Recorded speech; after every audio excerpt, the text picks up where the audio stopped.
Supreme court के एक ऐतिहासिक फैसले के तहत कई राज्यों को पैसों की खान मिल गई है। दरअसल सुप्रीम कोर्ट की 9 जजों की बेंच ने 8-1 के बहुमत से फैसला देते हुए कहा है कि खनिजों पर रॉयल्टी को टैक्स नहीं माना जा सकता और राज्य सरकारों को खनिजों पर टैक्स लगाने का पूरा अधिकार है। सुप्रीम कोर्ट का ये फैसला ओडिशा, बंगाल, झारखंड और छत्तीसगढ़ जैसे खनिज प्रधान राज्यों के लिए बड़ी लॉटरी के तौर पर देखा जा रहा है। आपको बता दें कि ये पूरा मामला खनिज और खनिज की जमीन पर लगाए जाने वाले टैक्स और रॉयल्टी से जुड़ा है। खनिज और खनिज की जमीन पर रॉयल्टी या टैक्स लगाने वाले राज्य सरकारों के कानून को सुप्रीम कोर्ट में चुनौती दी गई थी। राजस्थान और उत्तर प्रदेश जैसे राज्यों ने खदानों से निकलने वाले कोल और कोल डस्ट के ट्रांसपोर्टेशन पर सेस लगाने की मांग की थी। वहीं बिहार ने भी 1992 और 94 में इसी तरह के कानून लागू किए थे। 2011 में सुप्रीम कोर्ट की 3 जजों की बेंच ने इस मामले को 9 जजों की बेंच को ट्रांसफर कर दिया था। वो इसलिए क्योंकि 1989 में 7 जजों की बेंच ने इससे जुड़ा फैसला दिया था। 1989 में इंडिया सीमेंट्स बनाम तमिलनाडु सरकार मामले में सुप्रीम कोर्ट ने 1957 के mines and minerals development and regulation act के तहत रॉयल्टी को टैक्स माना था। तब कोर्ट ने कहा था कि ऐसी रॉयल्टी पर टैक्स या सेस लगाना राज्य सरकारों की विधायी क्षमता से परे है। फिर साल 2011 में 3 जजों की बेंच ने इस मामले को 9 जजों की बेंच के पास भेजते वक्त कई सवाल तय किए थे। इसमें सबसे बड़ा सवाल ये था कि 1957 के MMDRA के तहत रॉयल्टी टैक्स माना जा सकता है या नहीं।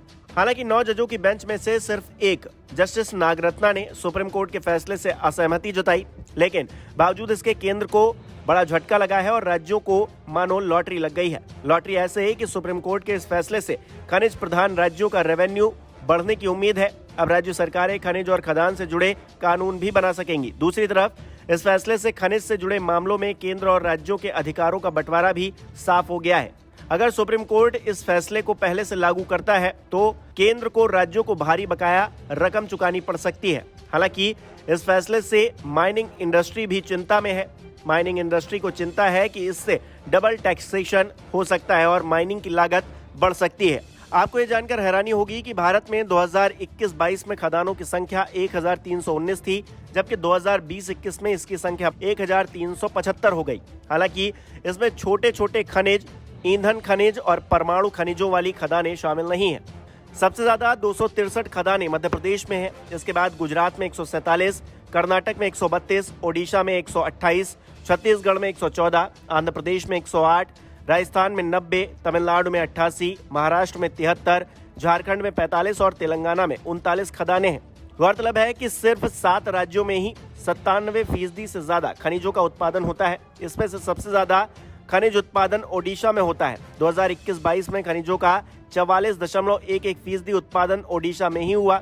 इसके अलावा 17.34% छत्तीसगढ़ से, 14.10% राजस्थान में, 13.24% कर्नाटक में, 4.36% झारखंड में, 2.44% मध्य प्रदेश में और 1.45% महाराष्ट्र में हुआ था। 2021-22 में भारत में 2,11,000 करोड़ रुपए से ज्यादा के खनिज का उत्पादन हुआ था। बहरहाल सुप्रीम कोर्ट का मौजूदा फैसला कब से लागू होगा, अभी इस पर फैसला आना बाकी है। कई राज्यों ने इस फैसले को पहले से लागू करने की मांग की है, जबकि सॉलिसिटर जनरल ने फैसले वाली तारीख से ही इसे लागू करने का अनुरोध किया है।